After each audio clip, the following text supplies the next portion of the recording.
الحمد لله رب العالمين، وصلوات الله وسلامه وبركاته على جميع الأنبياء والمرسلين، خصوصا سيدهم وأفضلهم وخاتمهم حبيبنا وشفيعنا وقائدنا مقتدانا محمد وآله أجمعين من الصحب والأزواج والقرابة والتابعين لهم بإحسان إلى يوم الدين. مسلمانانی بەڕێز و خۆشەویست برایان خوشکان، السلام عليكم ورحمة الله. ئەم ئاڵلقەیەمان ئاڵلقەی 29ەمە لە بابەتی بەرەو دۆستایەتی و هاوکاری نێوان مسلمانان. ئەم ئاڵلقەیەمان دیارە ئاڵلقەی کۆتاییشە لە تەوەری پێنجەم.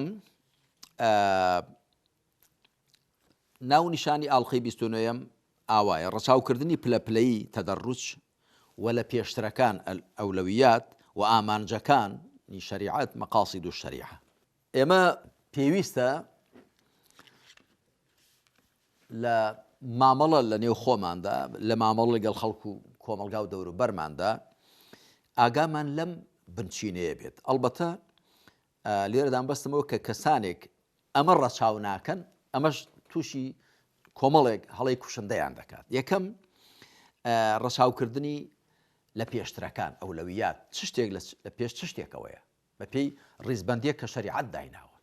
هەروەها پلەپلەیی تەدەڕوج کە خوا سوبحانە وتەعالا لە خەڵق و ئەمریدا پلەپلەی ڕەچاو کردووە. هەم لە دروستکردنی ئاسمانەکان و زەویدا بە 6 قۆناغ دروستی کردوون و هەم لە شەریعەتەکەشیدا خوا بە 23 ساڵ هەموو قورئانیدا بەزاندووە کە بریتێ لە تەمەنی پێغمبەرایەتی محەممەد صلی الله عليه وسلم. هەروەها پێویستە ئامانجەکانی شەریعەت ڕەچاو بکرێن. شەریعەت هەر حکمێکی داناوە، هەر یاسایەکی داناوە، بە تەکید ئامانجێکی تێدا ڕەچاو کردو، پێویستە ئەو ئامانجە لەبەر چاو بگیرێ، ئامانجێک یا زیاتر لە ئامانجێک. بە من چەند دەقێک بێنمەوە و لە میانی هێنانەوەی دەقەکانی قورئان و سونەتدا زیاتریش ئەم بابەتە ڕوون دەکەمەوە.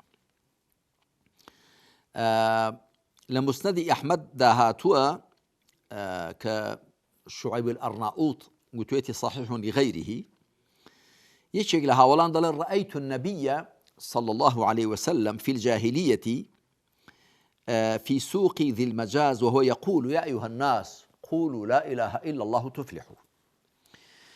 ئەو سەحابیە دەڵێ یەکێک لە هاوڵان دەڵێ پێغەمبەری خوان بینی صلى الله عليه وسلم لە سەردەمی نەفامیدا کە خۆی لە سەردەمی نەفامیدا بووە، لە بازاڕی ذی المەجاز دەیفەرموو ئەی خەڵچینە بڵێن بێجگە لەخوا هیچ پەرستراوێک نییە سەرفراز دەبن. پێغەمبەری خوا صلى الله عليه وسلم بەوە دەستی پێ کردووە. بەچی دەستی پێ کردووە؟ بە تەنیا خواپەرستی، بەخوا بە یەکگرتن، بە تەوحید. ئەمە دەستپێکی بووە.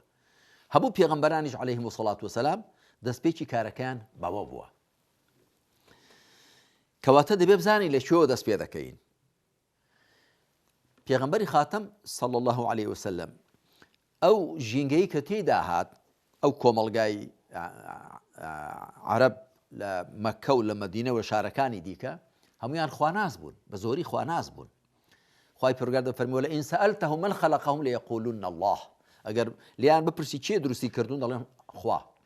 هەروەها دەفەرمێ ولئین سەئەلتەهم من خەلەق السەماوات والأرض لەیەقولون خەلەقەهن العەزیز العەلیم، ئەگەر لیان بپرسی کێ ئاسمانەکان و زەوی دروست کردوون دەڵێن خوای زاڵی زانا دروستی کردوون.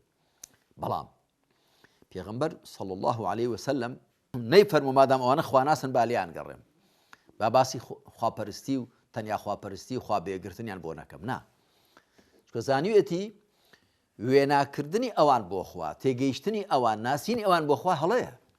خوای پەروەردگاریان وەکو سەرۆک عەشیرەتێک، وەکو ڕیسپێک تەماشا کردووە کە وەکو چۆن خەڵک لە لای ڕیسپی و ڕێژ عەشیرەتێک دەچێت شەفاعەت و تکا و ڕەجا دەکا، وایان زانیو ئاوایە. بۆیە پێغەمبەر عەلەیهی سەڵات وسەلام لە ناساندنی خوا، ئەڵبەتە بە فەرمانی خوا، و پێغەمبەر صلی الله عەلەیهی وسەلەم قورئانیشی خۆی نییە، خوای پەروەردگار لەبێوە لە ناساندنی خۆیەوە دەستی کردووە بە بانکردنی ئەو خەڵکە. قورئانی مەککەی بەلای کەمەوە دوو لە سەرسەی هەموو قورئانە. قورئانی مەککەی بە زۆری بەسەراتی پێغەمبەرانە عەلەیهیم الصەڵات وەسەلام و بە زۆری باسی گەورەی خوا و سیفاتەکانی خوا و ناوەکانی خوا و کردەوەکانی خوا و باسی دروستکراوەکانی خوا و ناوزە نیعمەتەکانی خوایە سوبحانە وتەعالا. بۆی کە بە شێوەیەکی ڕاست و دروست وەکو بۆ خوا شایستەیە بیناسن.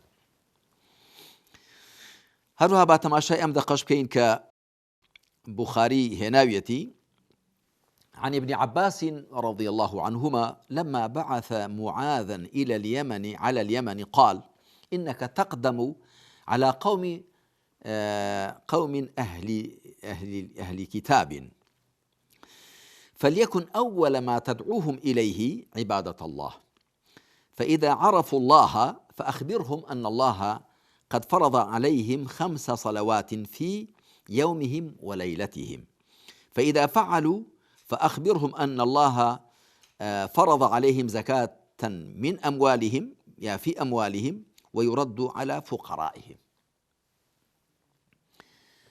عبد الله كوري عباس قال أخوي بابي الرازي بدل پیغمبر صلى الله عليه وسلم كمعاذ نارد بو سر يمن واتل حكم ران به فرموي تو دەچی بۆ لای خەڵکێکە خاوەن کتێبن، بەڵام با یەکەمین شت کە تو ئەوانی بۆ بانگ دەکەی بۆ لای خوا بانگیان کە. ئەگەر خوایان ناسی ئەمجا هەواڵیان پێ بدە کە لە شەو ڕۆژیاندا خوا 5 نوێژی لەسەر فەرز کردوون. ئەگەر ئەوەیان ئەنجامدا ئەمجار پێیان بڵێ کە خوا لە ماڵەکانیاندا زەکاتی لەسەر پێویست کردوون، بژێر دەرێتەوە بۆ هەژارمدارەکانیان. ژێی سەرنجەوەیە کە پێغەمبەر عەلەیهی سەڵات وسەلام دەفەرمێت تۆ دەچی بۆ لای خەڵکێک کە خاوەن کتێبن کەواتە بە حساب خواناسن، بەڵام لە خواناسین و لەوە لەگەڵیان دەست پێ بکە بانگیان کە بۆ لای خوا. ئەگەر خوایان ناسی یعنی چی؟ یعنی ئەگەر خوایان ناسی بەو شێوەیە کە وەحی خوا دەفەرموێ، نەک بەو شێوەیە کە لە کتێبە گۆڕدراوەکانی خۆیاندا هەیە، نەک بەو شێوەیە کە لە خەیاڵ و ئەندێشەی خۆیاندا هەیە. ئەگەر خۆیان بەڕاست و دروستی ناسی پێشە ئیمان خواناسین، ئەمجا بەندایەتی بۆ خوا و دوای ئەمجا زەکات، کەواتە دەبێت ڕیزبەندی ڕەچاو بکرێ، دەبێت پلەپلەی ڕەچاو بکرێ و لە پێشترەکان دابدرێن دوای شتێکی دیکە کە کەمتر بایەخی هەیە. ئەگەر تەماشا بکەین خوای پەروەردگار کە شەراب مەی قەدەغە کردووە بە 4 قۆناغ قەدەغەی کردووە. یەکەمین قۆناغ ئەوە بوو کە خوا سوبحانه لە سوورەتی نەحلدا دەفەرمێت تتەخیذون منه سەکەرا وەریزقا حەسەنا.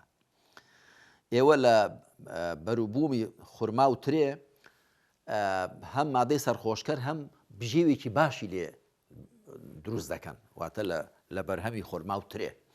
ئەوە ئاماژەیەکە کەواتە خەمر تتەخیذون منه سەکەرا، کەواتە مادەی سەرخۆشکەر ڕزقێکی باش نییە. مێژ و باسووخ و دۆشا و گوێز ئەوانە ڕزقی باشن، بەڵام خەمر مادەیەکی باش دێ کە لە خۆرما و تر دروستی دەکەن. یەک ئاماژەی دووەم ئەوەیە کە لە سوورەتی ئەلبەقەرەدا دەفەرمێ یەسئەلونەکە عن الخەمر والمەیسر قل فیهما ئیثم کەبیر ومەنافع للناس. لەبارەی شەراب و قومار لێت دەپرسن بڵێ گوناحێکی گەورە و هەندێک سوود و بەرژەوندیشیان تێدان بۆ خەڵک، و ئیثمهما ئەکبەر من نەفعهما، بەڵام گوناحەکەیان لە سوودەکەیان گەورەترە. ئەمەش ئاماژەیەکی تۆخترە، کەواتە شتێک گوناحەکەی گەورەتر بێ دەبێ خۆتی لێ دوور بگری. سێەم قۆناغی سێم بۆ قەدەغەکردنی شەراب ئاەتەکەی سوورەتی النساء يا أيها الذين آمنوا لا تقربوا الصلاة وأنتم سكارى حتى تعلموا ما تقولون. ئەوانێ بڕواتان هێناوە بەسەرخۆشی توخنی نوێژ مەکەون هەتاکو دەزانن دەڵێن چی، بەسەرخۆشی نازانی دەڵێ چی، بۆیە بەسەرخۆشی نابێ نوێژ بکەن. ئەمە لە ڕووی کاتیەوە کاتەکەی بەرتەسە کردەوە. لە دوای نوێژی شێوان تا خەوتنان بۆوان نەبە بخۆنەوە چکە سەرخۆشی بەریان نادا. هەروەها لە دوای نیوەڕۆ تا عەسر بۆیان نەبووە، لە دوای عەسر بۆ شێوان بۆیان نەبووە، دوو کاتیان بەدەستەوەمان، لە دوای نوێژی خەوتنانەوە تا بەیانی و لە دوای نوێژی بەیانی شەو تاکو لای نیوەڕۆ، ئەو دوو کاتیان بۆمانەوە. ئەمە لە ڕووی کاتیەوە. قۆناغی چوارەم و کۆتایی ئاەتەکەی سوورەتی مائیدەیە کە خوا دەفەرمێ ئەیها الذین آمنوا إنما الخمر والميسر والأنصاب والأزلام رجس من عمل الشيطان فاجتنبوه لعلكم تفلحون. أي أواني برواتان هنا وبدلنيايي شراب وقمار وأزلام وأنصاب. أزلام جمع زلمة كبكاري هنا بويا نصيب ونصبيش أنصابش كوي نصبة أو بردانة دايدن أو بتانا كديان شقينا بيسن لكردوي شيطانا فاجتنبوه لعلكم تفلحون. خۆتان لێ دوور بگرن بۆی سەرفراز بن. جا نەفامی وایە دەڵێ خوا لە قورئاندا نەیفەرمووە شەراب مەخۆنەوە، دەفەرمێ خۆتانی لێ دوور بگرن. خۆتانی لێ دوور بگرن زۆر بەهێزترە لە ئەوەی بفەرمێ مەیخۆنەوە. ئەگەر فەرموو بای مەیخۆنەوە هەر نەخواردنەوەکەی قەدەغە بوو. بەڵام خۆتان لێ دوور بگرن، واتە دروستی مەکەن، مەیکڕن، مەیفرۆشن، مەیگوازنەوە، لەگەڵیان دامەنیشن. هیچ جۆرە مامەڵەیەک بە قومار و بە شەراب و مەیەوە مەکەن، هەمووی دەگرێتەوە. و لە ڕاستیدا لێ دوورکەوتنەوە لە شتێک زۆر بەهێزترە لەوەی نەخواردنی و یاخود نەخواردنەوەی. لێ خۆتی لێ دوور بگرە، ینی هەر لەو قەمچەش مەبە، هەر توخنی مەکەوە، نزیکی مەکەوە. ئەنجا با ئەم دەقەش تەماشاکەین. عن وهب قال: سألت جابرا عن شأن ثقيف إذ بايعت، قال: اشترطت على النبي صلى الله عليه وسلم أن لا صدقة عليها ولا جهاد، وأنه سمع النبي صلى الله عليه وسلم بعد ذلك يقول: سيتصدقون ويجاهدون إذا أسلموا. أمش أبو داود هنا بيتي وألباني لا سلسلة صحيحة ده بصحيح داناوة. وهب ضليل جابري كر عبد الله برسي لباري ثقيف، هوزي ثقيف كمسلمان من شون بون ضليل قلت يعني بيعتيان ببيغمبر ده عليه الصلاة والسلام، بلان بمرجيان قرد لسر بيغمبر صلى الله عليه وسلم كزكاة نادن جهادش ناكن زنجش ناكن بيغمبر صلى الله عليه وسلم ليه سلمان دن بلام جوي لبيغمبر بو عليه الصلاة والسلام ده يفرمو لمودوا جهادش دكن وصدقاش ددن بلا أو كارتا ليه ورقرتون بلكو لمسند إمام أحمد ولا هندێک لە سەرچاوەکانی سونەت داهاتووە کە پیاوێک هاتە خزمەت پێغەمبەر صلی الله علیه وسلم گوتی ئەمن مسلمان دەبوو بۆ مەرجە ئێوارە نوێژێک و بەیانی نوێژێک بکەم. پێغەمبەر عەلەیهی سەڵات وسەلام فەرمووی خوا پێنج نوێژی فەرز کردوون.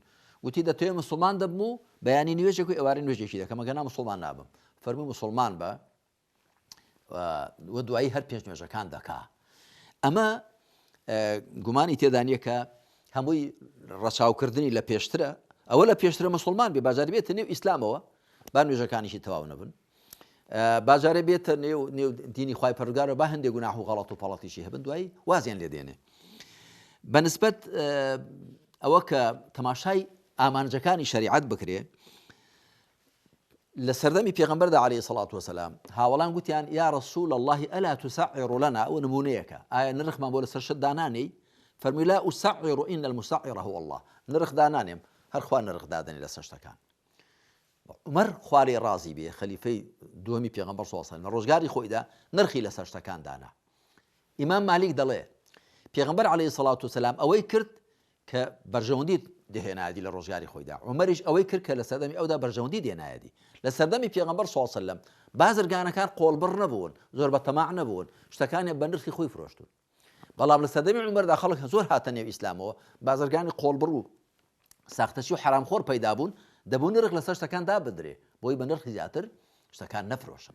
هەروەها مەسەلەی چوونە سەر گۆڕستان، پێغەمبەر عەلەیهی سەڵات وسەلام لە سەرەتاوە فەرمووی مەچنە سەر گۆڕستان، لێ قەدەغەکردن.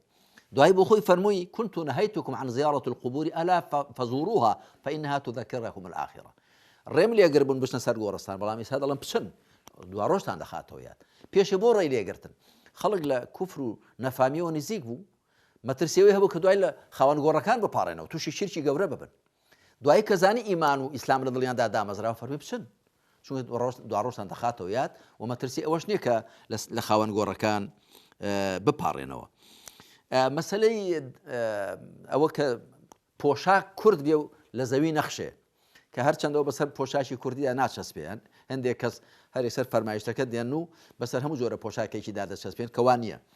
بەڵام لەوەشدا پێغەمبەر عەلەیهی سەڵات وسەلام ئەبوبەکر سیدیق کە کراسەکەی شۆڕ بوو گوتی ئەی پێغەمبەری خوا من کراسەکەم دەخشێ لە زەوی مەگەر هەڵی چێشمەوە. فەرمووی ئەنتە لەستە میمەن یەفعەلوه خویەلاء، ئەتۆ لەوانە نەی کە بە فیز وا دەکەن.